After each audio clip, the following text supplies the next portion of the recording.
To all the killers and the $100 billers. Firstly, thank you for coming. A massive thank you.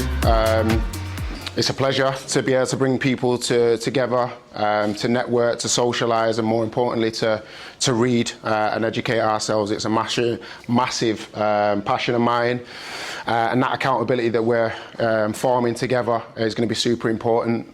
I think we're going to be the fastest growing book club in the country, and looking around the room, some quite good looking people here, so we might be the best looking one as well.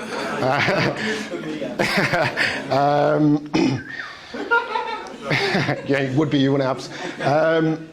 My mission was to impact 100,000 lives, which I've talked about on a number of occasions, and this was one of the formulas that we was going to be able to do that. The club, the network, the book club is going to grow and continue to grow, but I need you guys to help me with that. Spread the message to your friends and continue posting the cups and the books, just to make sure that we are getting and spreading to as many people as we possibly can. COVID happened a long time ago, but what people have missed or lacked from that is this social environment, networking. We all stay in our houses. We think we're being dead social because we're on Instagram liking people's stories, but that's not really what it's about. It's definitely about the members. Well done to all the recruiters. Pretty much everybody's invited somebody into the group. Amy's been keeping track, so I know that. So thank you to everyone, and there is obviously a competition that we will go through. Oh, come on. Nice. Come on. You guys are alright, you come from far. Cav. Yeah. Ria. We get it. There's no seats in the back room, you're going to have to sit right. So, we had a competition, and the winner is Ruben Thompson. Do you want to stand up, Rubes?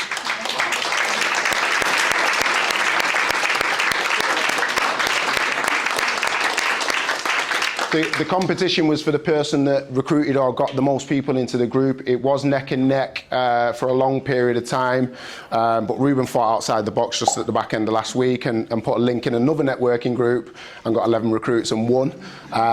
So well done to Rubes. Yeah, MYP, yeah. But he's also the reason we're starting at half 7 because he was late.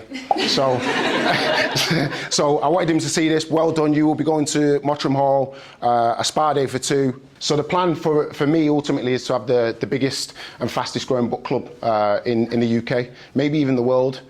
We did have a Nigerian guy join and spam us for a while, so I'm looking out for Nigerian numbers, but anything other than that, they will be accepted. But really, we want to make reading cool. We want to add value, and as I said before, we want to ensure that people are mixing and doing business, or even creating opportunities for people, which we will be doing.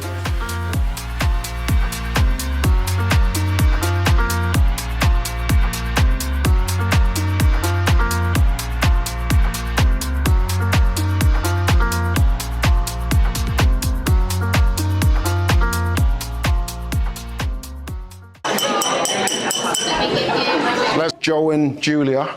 Will you come up, Julia? Julia's our youngest member. Conscious and mindful of limiting beliefs. We've all got different stories, different journeys, you know, childhood traumas. What are we carrying with us? What have we got subconsciously? Thinking about, yes, all these things are brilliant. Dream boards, vision boards, you know, visualization in the morning, meditation, journaling, all extremely important things, but we went one step deeper and we kind of came to the understanding that those things are all important, but first you have to go a few levels deeper. That being the idea that you need to understand who you are today and you need to understand what you want in the future. So we spoke about at the beginning, self-love is absolutely massive, because if you don't have that love and respect for yourself and then be able to step into your light, then you can have the right action and so on, but you're not really going to think that you deserve it. And there was a really interesting part of the book, if you recall, that it said that you can only have one thought at any one time. So that was a really obvious but quite a light bulb moment for me, because it was like, oh, okay, so now I've noticed this thought, even if I don't believe it, even if I don't believe that, you know, I'm doing great today, feed your subconscious with those positive thoughts and enable that positive energy and positive affirmation to go inside you, because actually it carries a lot more weight than you realise. We were talking about manifestation versus visualisation. At first we were trying to think, okay, how are they different? But we realised that they are a complementary thing. So We started by talking about how visualisation might be the first step in manifestation, because in the book Roxy says if you can't visualise it, you're going to struggle to make it happen. So I think we spoke about clearing that visualised path so you can have a crystal clear vision of what you want, and that means removing, like what you said about the limiting beliefs, the fear and the doubt. And because we are going to be moving over to school, because it's the best possible way.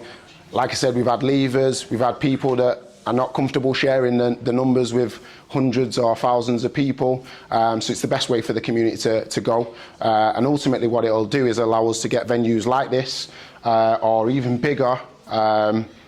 Yeah, even bigger. I was going to tell you where April's venue is, but I'm not going to tell you. So that by being a member, that will mean that you'll no longer have to pay for your tickets. So when you come into the events, it'll all be paid for. But there is going to be accountability. There's going to be discounted events. We are going to do a residential in the summer, where there'll be hikes, walks, cold water therapy, if anyone's seen me doing the dips on Monday, massages, physio sessions, and ultimately we'll have an event like this probably in a nice residential area, cabin or whatever, and that'll be a massive discount on that, and you guys as members will get first refusal on that.